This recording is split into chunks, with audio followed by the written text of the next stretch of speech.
மாந்தோப்பு கிளிய படம் பார்த்துட்டீங்களா? அதில் வந்து பார்த்தீங்கன்னா சுள்ளிராஜனும் காந்திமதியும் இருக்கிறதுலே மிகப்பெரிய கஞ்ச பிஸ்னரி குடும்பமாக ஊறுகாவை தூரத்தில் வச்சுட்டு மோந்து பார்க்குறதும் கோழியை சிக்கனை மேலே தொங்க விட்டுட்டு மோந்து பார்க்கறதுமா சாப்பிட்டுட்டு இருப்பாங்க. அப்படியான ஒரு குடும்பம் பற்றின ஒரு கருத்து தான் இந்த கெல்லுரங்கா. அப்படியான ஒரு படத்தை பற்றின கதை தான் கெல்லுரங்கா சூப்பர் இரிட் அப்படின்ற ஒரு இந்தோனேஷியன் படம். இந்த படம் வந்து நெட்ஃப்ளிக்ஸில் இருக்குது. இதில் வந்து பார்த்திங்கன்னா ஒரு கணவன், மனைவி, 3 குழந்தைகள், ஒரு டீனேஜ் பொண்ணு, அதுக்கு அடுத்த லெவலில் ஒரு 13-14 வயசில் இருக்கிற ஒரு பையன், அதுக்கடுத்து சின்ன பையன் ரொம்ப நேர்டு.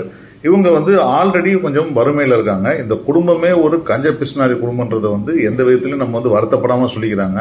அவங்க கொஞ்சம் கொஞ்சமாக காசு சேர்த்து ஒரு வீட்டில் இருக்கிறாங்க. அந்த வீட்டு வந்து லீஸு முடிய போது அதுக்கு வந்து எக்ஸ்டெண்ட் பண்ணணும்னு நிலம்பல இருக்கிறத வச்சு சம்பாதிச்சிட்டு இருக்காங்க. பைக்கில் போகிறாங்க, படத்துக்கு போகிறா, சைக்கிளில் போகிறாரு. எல்லாருக்குமே எல்லாத்துலேயுமே வந்து கஞ்சத்தனமாக இருக்க வேண்டிய கட்டாயத்தில் இருக்குது அந்த குடும்பமே. அதாவது ஹீரோட குடும்பமே அப்பா ஒரு பெரிய கஞ்சம்னா, இன்னொரு பக்கம் பார்த்தீங்கன்னா மச்சினனும் ஒரு ஸ்பிரிண்ட் த்ரிஃப்டாக இருக்கான்.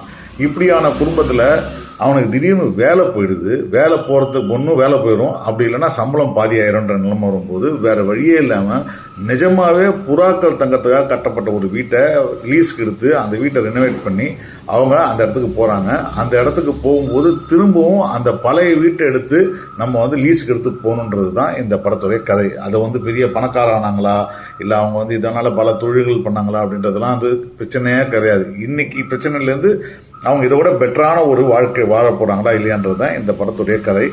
ரொம்ப இயல்பான ஒரு கஞ்சத்தனத்தை, எங்கேயுமே வந்து வேறு வழியே இல்லை அப்படின்றது நம்ம பார்க்கும்போது என்ன தோணும்னா, அவங்க என்ன பண்ணுவாங்க, அவங்களுக்கு இருக்கிற வசதி வாய்ப்புக்கு இப்படி இருந்தால் தான் அவங்களோட சர்வே பண்ண முடியுன்ற ஒரு விஷயம் இருக்கு இல்லையா? இந்த விஷயத்தை யோசிக்கும் போதே நமக்கு தெரிஞ்சிடும், சரி ஓகே இந்த படத்தை வந்து நம்ம விரும்ப ஆரம்பிச்சிட்டோன்னு.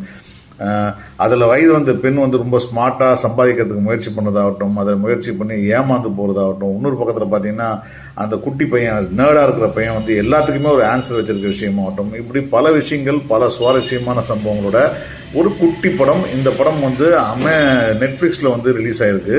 இந்த நெட்ஃப்ளிக்ஸில் இந்த படம் வந்து இந்தோனேஷியன் படம். இந்த படத்தை வந்து தேடி போய் பாருங்கள், பார்த்துட்டு என் கருத்தை சொல்லுங்கள். ஏன்னா எனக்கு இந்த படம் வந்து ஒரு சின்ன பட்ஜெட்டில், ரொம்ப குட்டி பட்ஜெட்டில் எடுக்கப்பட்ட ஒரு படம் தான் தெரியுது. அதில் ஒரு சீனில் வந்து அந்த பையன் வந்து கப் கேக்கை சாப்பிட்டுட்டு, கப் கேக் வந்து பரவாயில்ல இந்த வாட்டி சீஸ் போட்டுலாம் கொடுத்துருக்கான்னு சொன்னது, உனக்கு மட்டும் சீஸான்னு கேட்பாங்க. ஆமாம் அப்படின்னு நான் பார்த்தா கடைசியில் பார்த்தா அவன் கீழே கப் கேக்கோட இருக்க பேப்பர் இல்லையா, அதையும் சேர்த்து சாப்பிட்ருப்பான். ஸோ அந்த அளவுக்கு சீஸ்னா என்னன்னு தெரியாத ஒரு குடும்பத்தை பற்றி தான் பேசிகிட்டு இருக்கோம். ஸோ இந்த படம் பாருங்கள், பார்த்துட்டு உங்கள் கருத்தை சொல்லுங்கள். நன்றி, வணக்கம்.